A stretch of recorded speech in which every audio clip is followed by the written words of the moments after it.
Hello everybody. So let's continue building our API and start digging a little more in the functionalities of Express and Node.js. Before we move forward, I want to add some plugins, some package that is going to help us during the process. The first one is going to be .m, as you can see on the screen. .m is a way to actually, how to say, environmental variables that will help us to have our different variables depending on the applications that we are going to be needed. So the same way that we use it for the view app environmental variable, well, this is actually how it works. Style.m dependencies. So let me actually do that. Let me close my server. I will add my dependency and just give me a minute. And I have that right here. So .m is going to be a production dependency. So that one is going to be added as yarn add .m.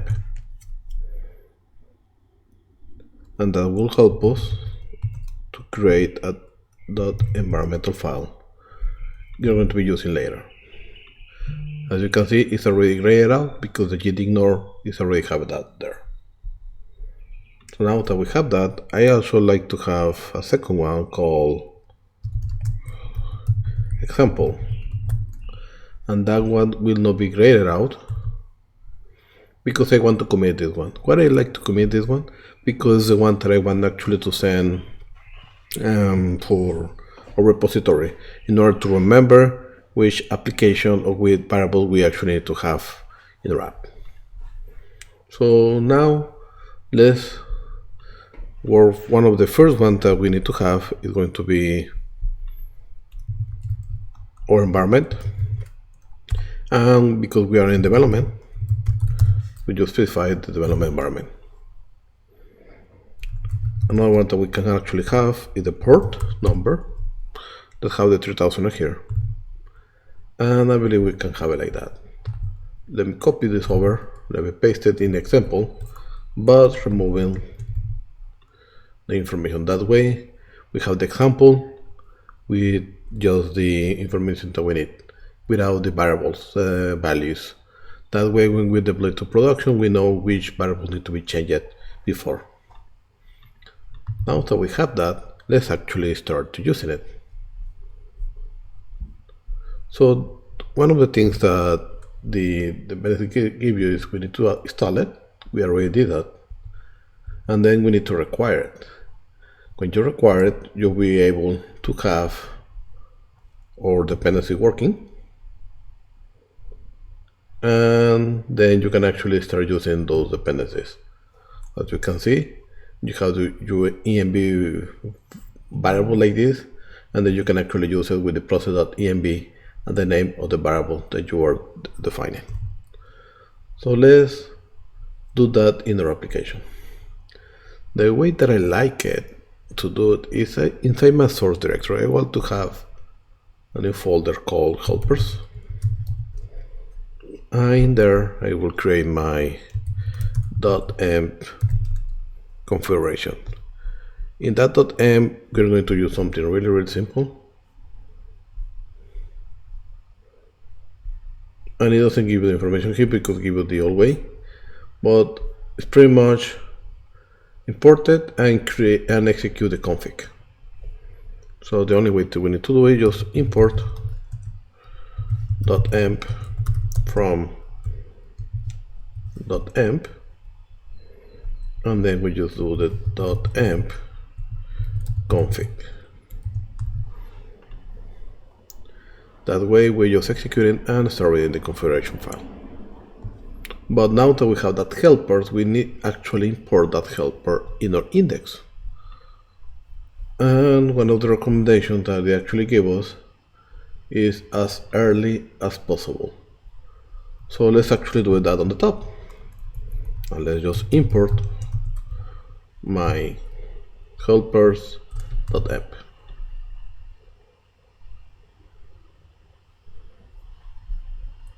And the first one I want to change actually the port. So I don't like the port to be like this. That's actually the port going to be the process.env.port. But something really important, all our environmental variables is actually always to be strings. So we just need to do a simple for JavaScript, parse this as an integer,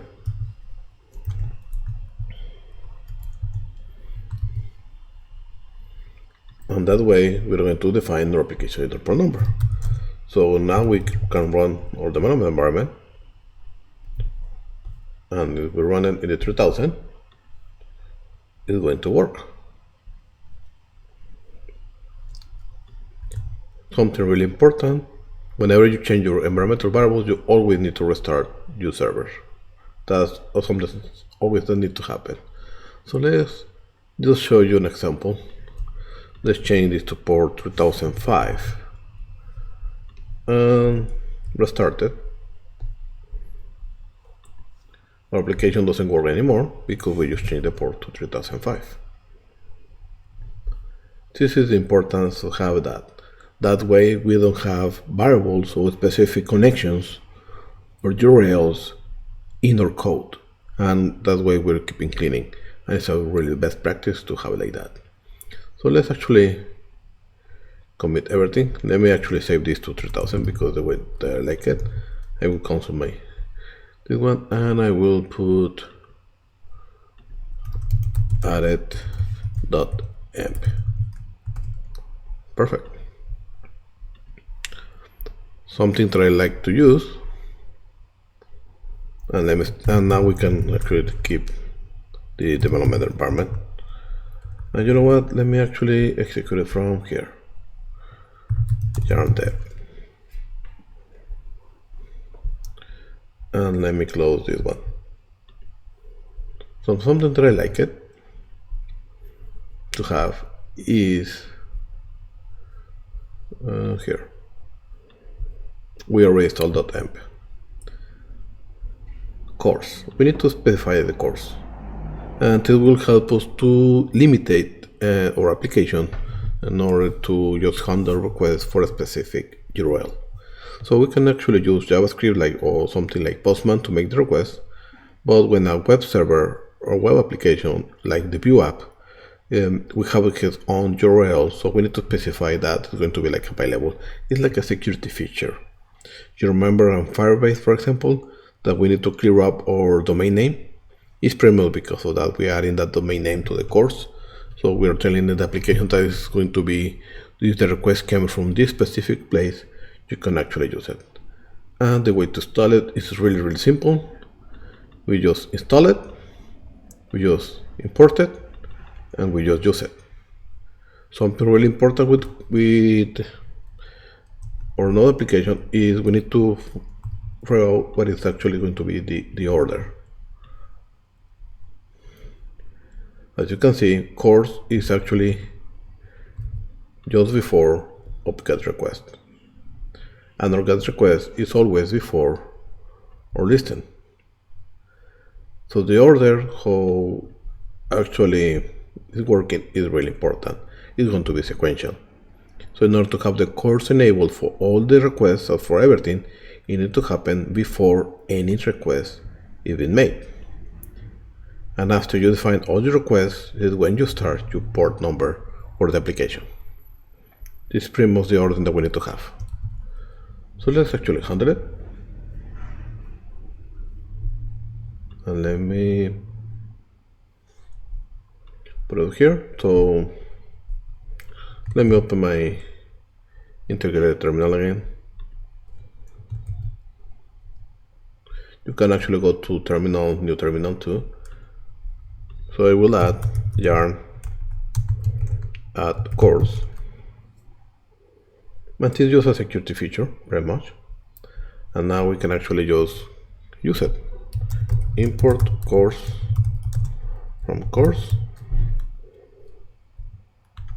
And then after we create our application, we have our, before we actually using any route, we can use application.use course.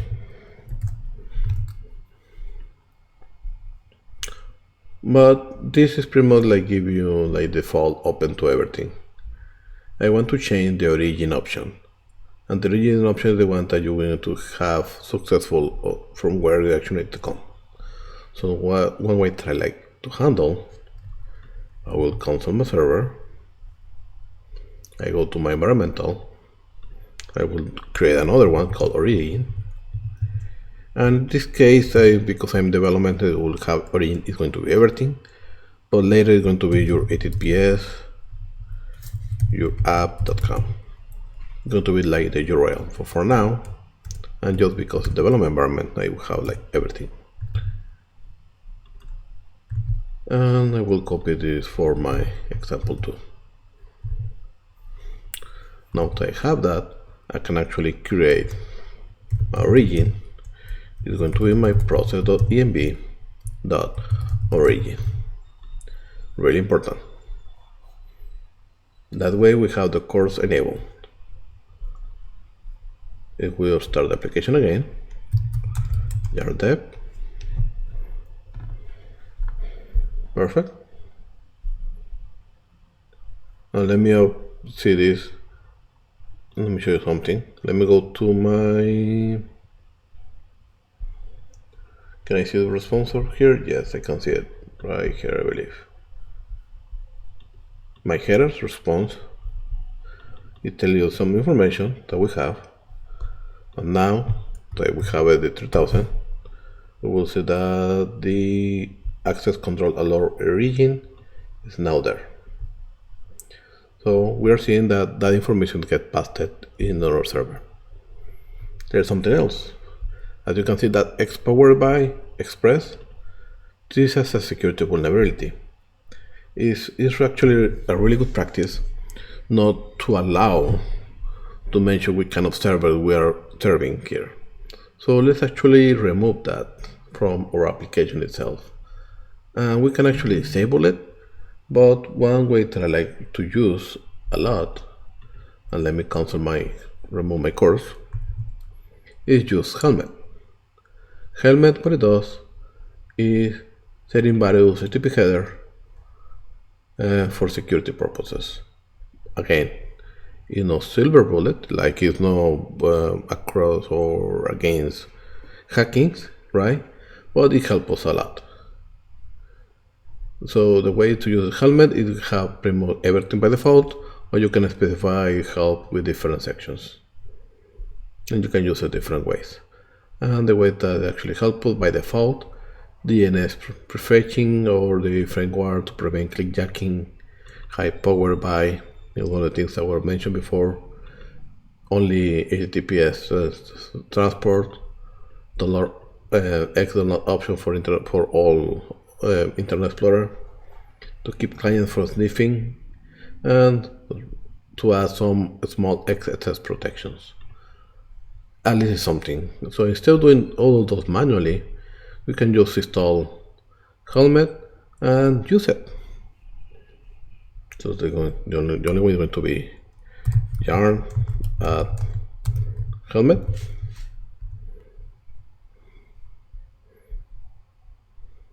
And then we just import Helmet from course.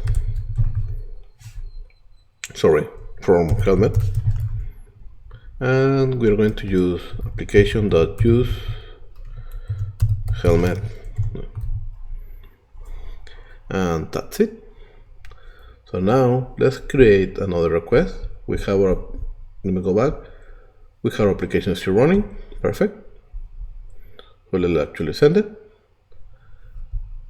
We have the same response, but now we have a bunch of new headers. Without the X power by, it gets removed, and we have a bunch of those other ones that actually help us to have a little more secure our connection. So we'll leave it like that for now. Now that we have that header there, the last one package that I like to have is called Pino. Pino is a logging system.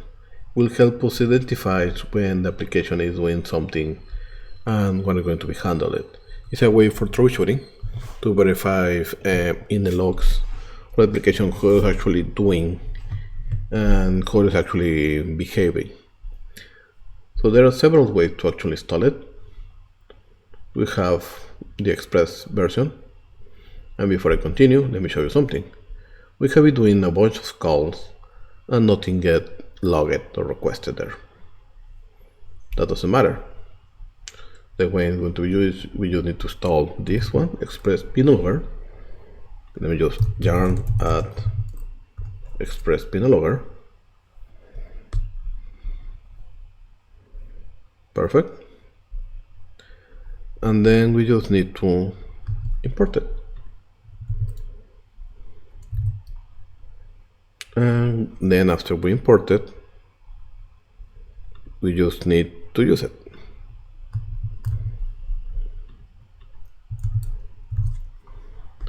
Of course, remember, we are putting all our usage just before all requests is going to make. That way, we are making that this is going to be by default to everything in our application. The order is important here. So now just to install it that, we can actually see it if it's actually working. So let me call this one again. If I go back to my logs, you will see that I have my logs there. I'm saying my computer name, what I did, the getting, what is the method, where I'm looking, what are the headers that I send, and they give you a bunch of information that is going to be, it's really good to troubleshoot.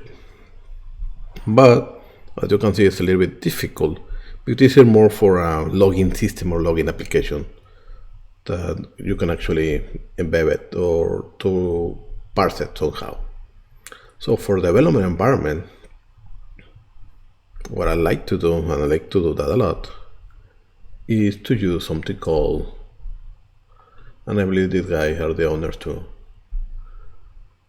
Pretty. It's going to make our logs a little more readable.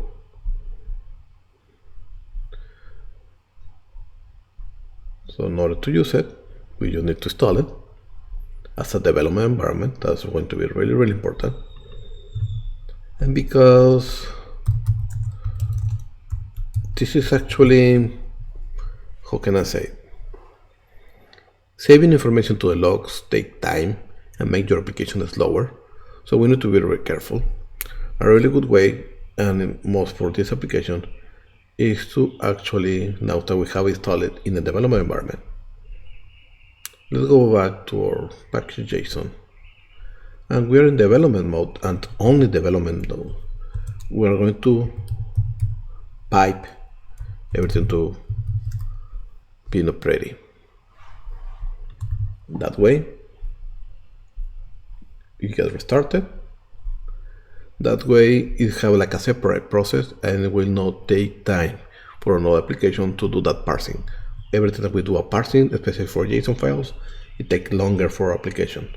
Probably you will not see it right away because it's actually really small now, but when you get bigger application there, those are going to be really troublesome.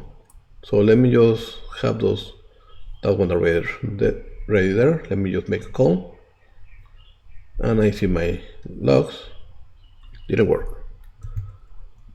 Let me do a development environment again, and let me try it. Send it. There you go. So now, as you can see from this actually came to all this. Now it's readable. Now I can see that my request, the one that came from my postman, it was for the root. We have these headers, and didn't have anybody, and I responded with the status code.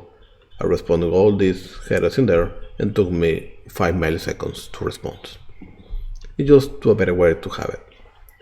One of the cool things about that is you can actually start saving different methods. For example, let's go back to the index, and we can do request.log now. This element it gets saved because Pino and calling root, for example. Let me make another call. Oh, I believe I have an issue. Let me verify what happened here. Let me get my pino. Oh, I need to specify the level. We have different levels in there. So log.info calling root. Now we send it. Hello there.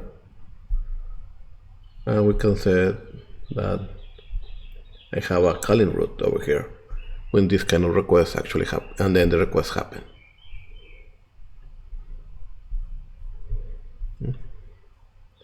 This is something really, very important in order to understand it, how it's actually going to work.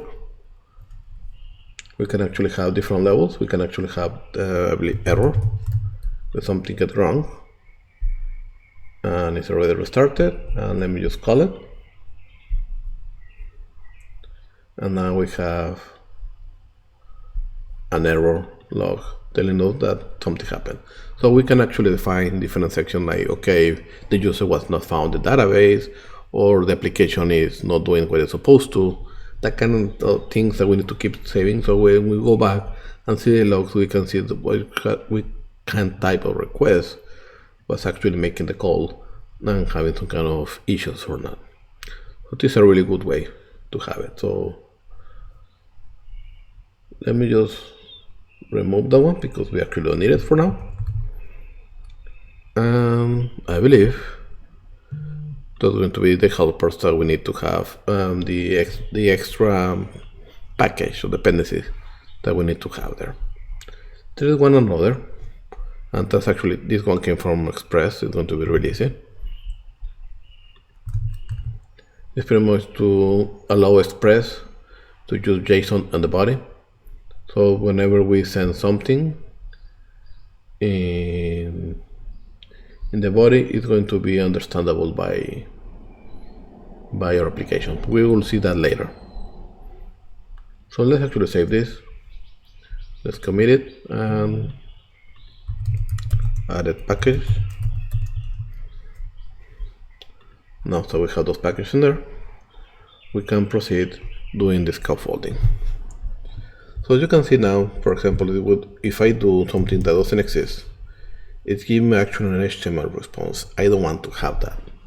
So I want to always, because by default it's responding like that. So what I want to have is pretty much always respond with JSON. And it did the good thing about the 404, but I want to have like a JSON because I want to have a full-blown API in order to understand.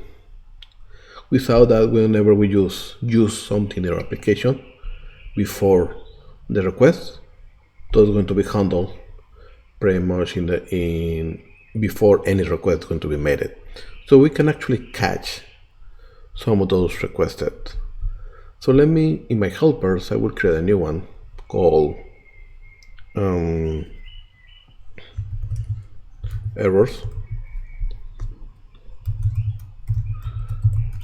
and I will have a couple of errors over here. So I will handle my not found.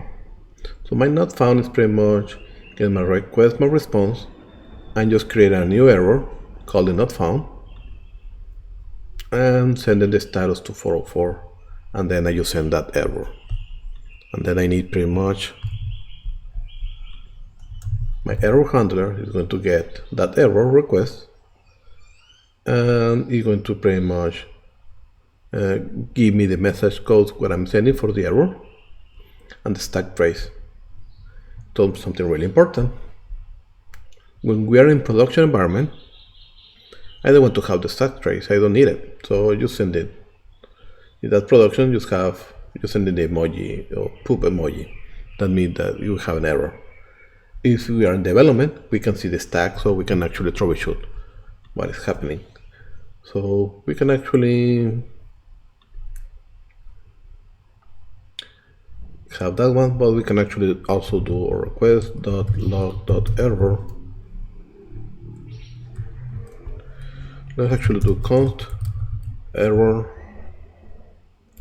object equal this,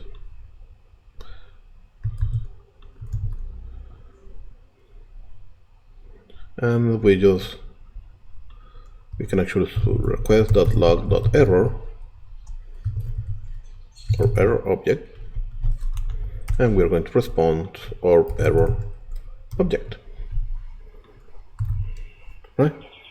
That way we are sending to the logs, and we also responding something to the users. Now that I have this, what I need to have is my index. I need to use it, I need to import it. So pretty much after everything gets imported, I will import my not found and my error handler, and I will pretty much use it after, and this is really important, my request. So what I'm sending is, if something is not handled by my router or my requests, then it's going to use the not found and then going to use the error handler. But remember, the orders is really important. So now let me actually call my X. Oh, probably we need to completely restart the server. Sometimes happens. And let's do yarn dev. Perfect. Let's call it. So we have the X is not found, and we have a bunch is not found. It told me pretty much where I have my file and where it actually came from, my stack trace, everything is there. And in my log systems, I have the same one, right? That an error happened, and I'm sending what is going to the error. That's pretty much what is actually happening. Let me just try something really quick. I believe I can do something in the error. Well, let's leave it like that. So let me console my application that is not running. Let me stop it. And let me change my environment, and that's going to production. If we do that and we start it up again,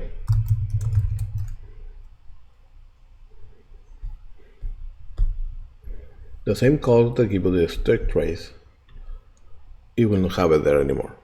We just have the poop emoji. That way we are not sending errors to users, and we are protecting our application just to have it only in development. But regarding that, we can actually, oh, we're saving the poop emoji. You know what? Let's do something different here. Sorry.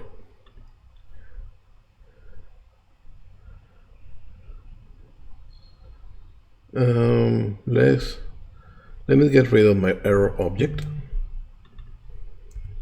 and this is pretty much when I want to respond and verify the production. But for my login error, I will always send my error stack. And let me remove my object. If I save that, let me see if it's already restarted. Perfect. So now I'm still in production. I still have my 404. The client doesn't see the error, but in my server I have the stack there, so that I can actually troubleshoot. It's a really good practice to actually how to have it. Perfect. And let me show you one last thing here. What happens if I move this one to the bottom? What happens if I have my error first? That get not found because it get used before. If I put it where it's supposed to be,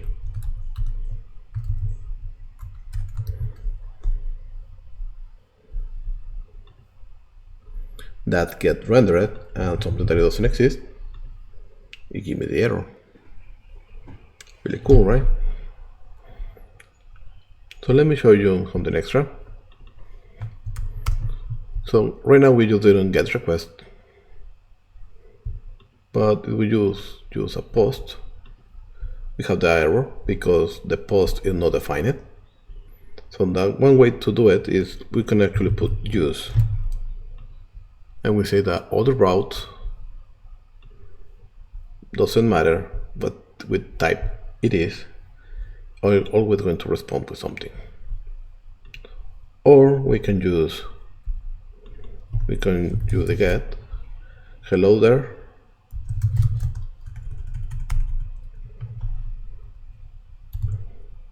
and then we can actually respond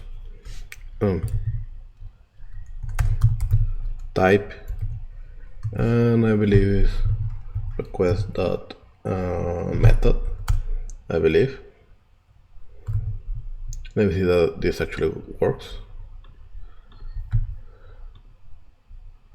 There you go. And now you can actually use probably, and we can see that get request works. But if I do a put, it still works in the type put. If I do a post, it still works with the type post, and go on. Now our application is more intelligent in order to understand different verbs. Remember, the get verb is just pretty much to fetch information.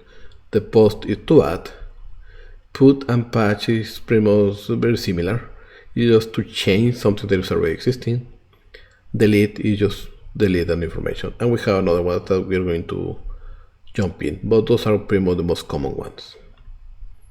And we have our API. So we have a test API already, given just different type of requesting, have some error handling, some security in place. So let me just add those and add error handlers. And let's, in the next video, but let's deploy your app in our new backend server.